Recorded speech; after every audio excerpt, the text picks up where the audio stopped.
Hey guys, welcome back to another video. It's your man Jay Will. So finally, here's my full review of the Blue Life 1X, the 2016 edition. Let's get into this.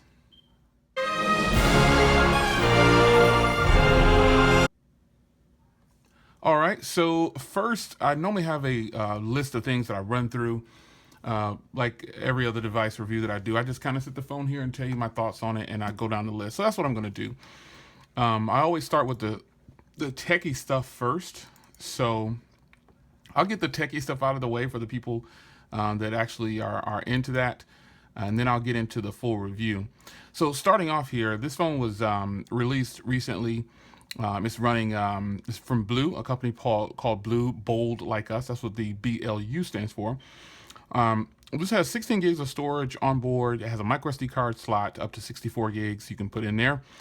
Comes in at 8.6 millimeters in thickness. It was just released in December. It's running 5.1, is planned to get 6.0 next year. So the battery life, the battery is 2,900 milliamps. It has 2 gigs of RAM. It runs a MediaTek processor. It's an octa-core. It's really good, 64-bit.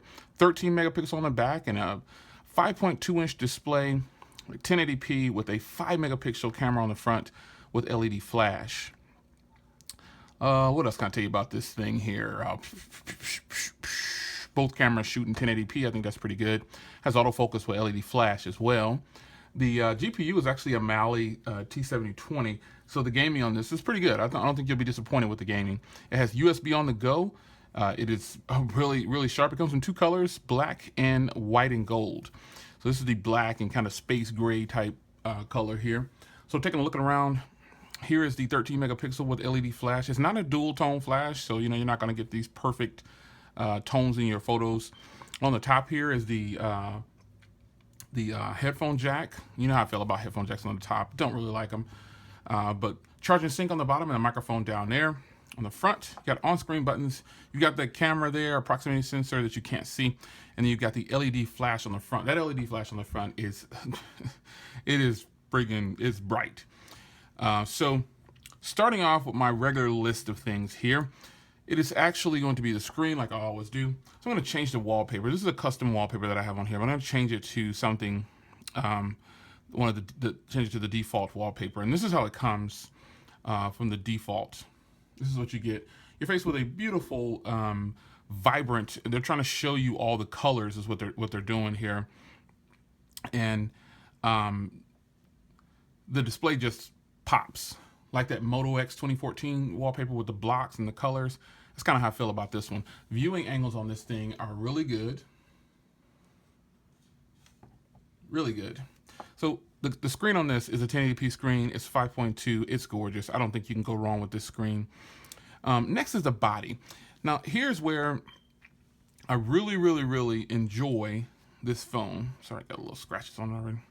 So the body on this is 8.6 millimeters, but it just feels so much thinner and kind of premium in the when you get it in hand.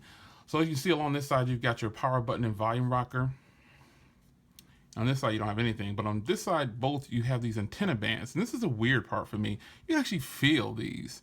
It's not like other premium phones that we've seen before. You can actually feel. You can actually feel the actual antenna bands. It's just kind of weird.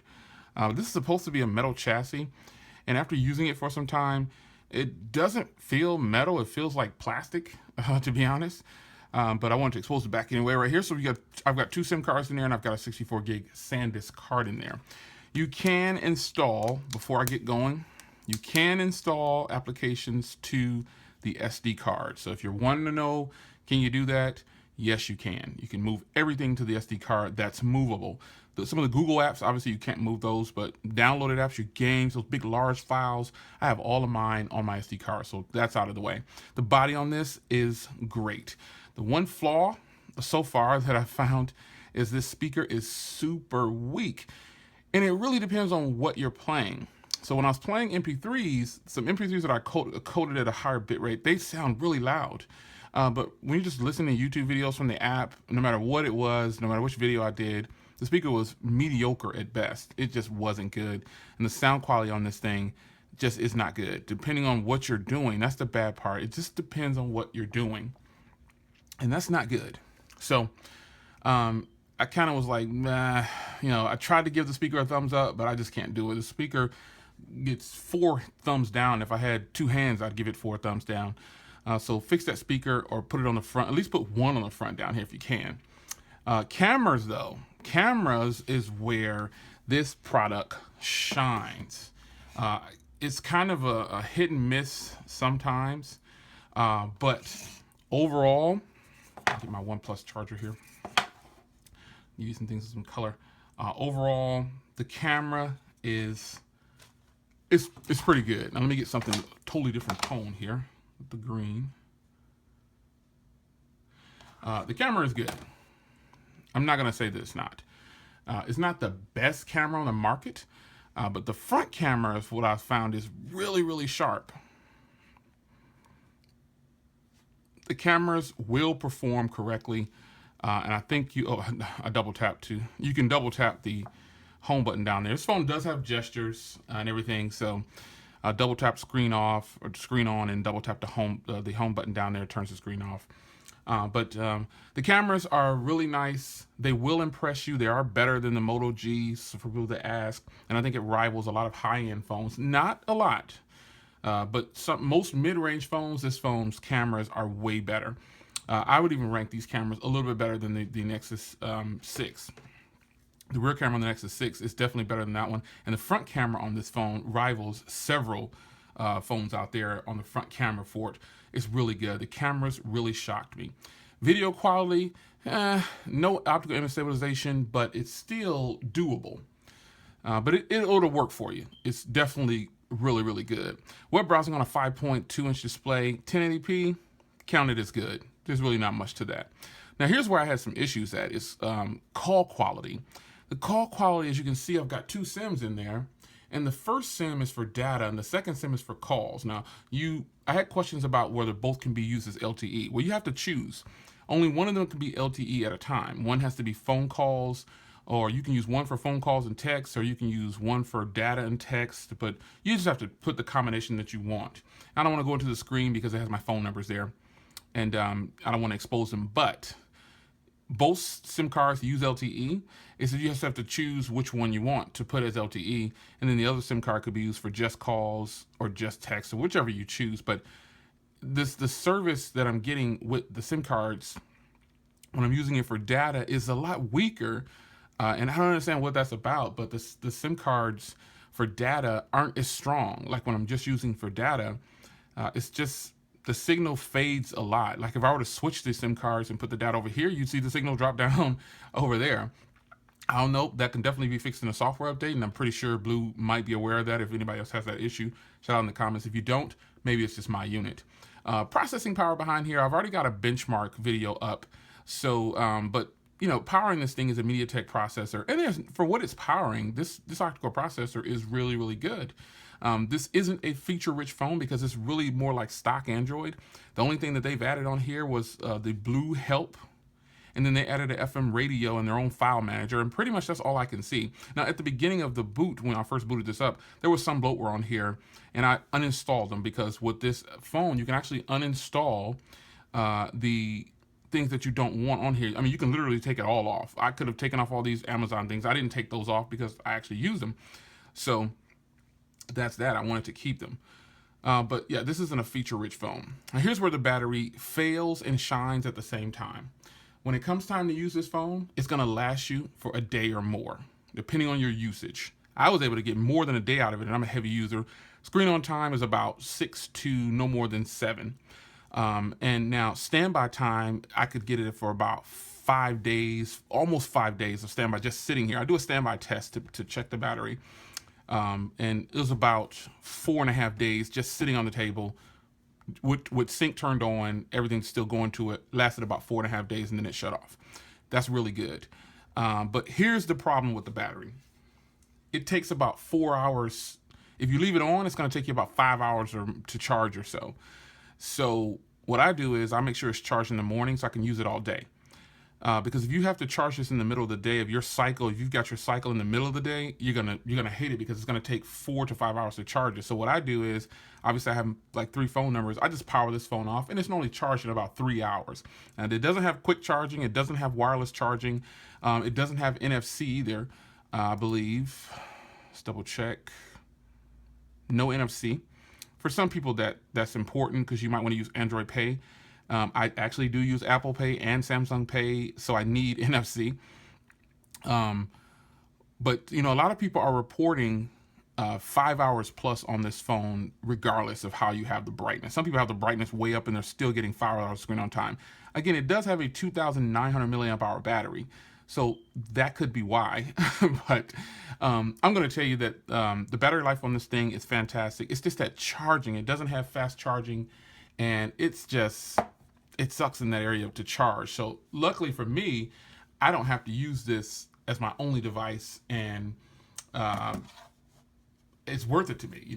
I got this when it was $99. A lot of people saying, "Oh my God, I can't believe I didn't get it." It's still $149, and I think that's a great purchase. So let's conclude with this.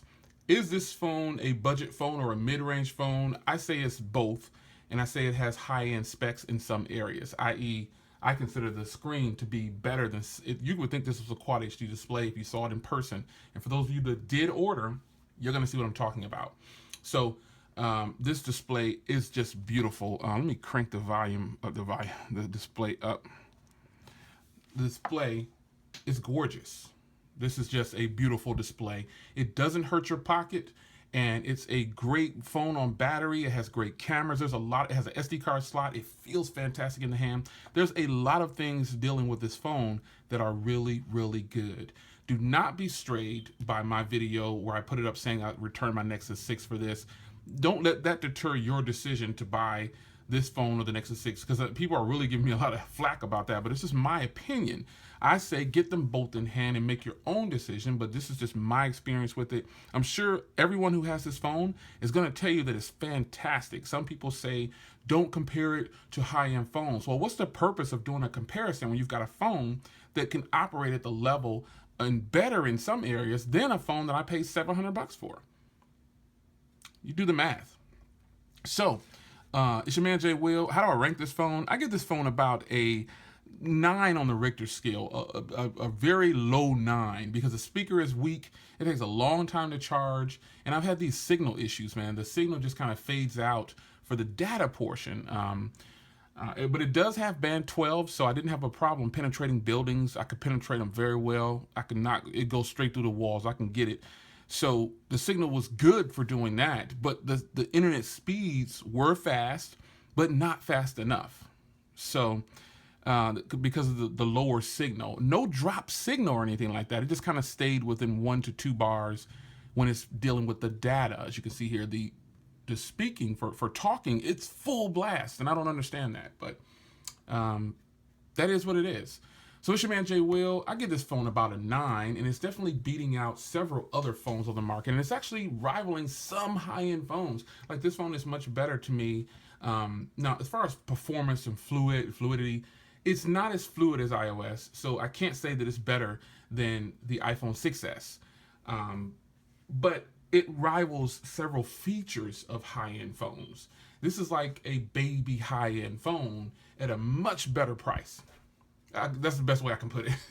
So that's how I'm going to knock this out. I've been waiting to do this review. I actually used this for a very long time before posting this because I wanted to actually get a feel for it. So used it for well over a week this time, and I've put up several other videos. So there's my full review. Uh-oh, bumpy cam. There's my full review. So you tell me what you think about the Life 1X 2016 edition. If you have it, if you're waiting for it to get here, hopefully I solved some of the questions that you had. I'm out. I think it's a fantastic phone, and I'd recommend it to everyone, young, old, whoever. It's your man Jay Will. Sorry for taking so long, guys. 14 minutes. I really wanted to talk longer about this phone, but anyway, I hope you enjoyed the video. Hit that like button, subscribe, whatever you want to do. Thumb it down if you feel that way. I appreciate the traffic anyway. So I'll see you guys in the next video. 2016 is going to be great.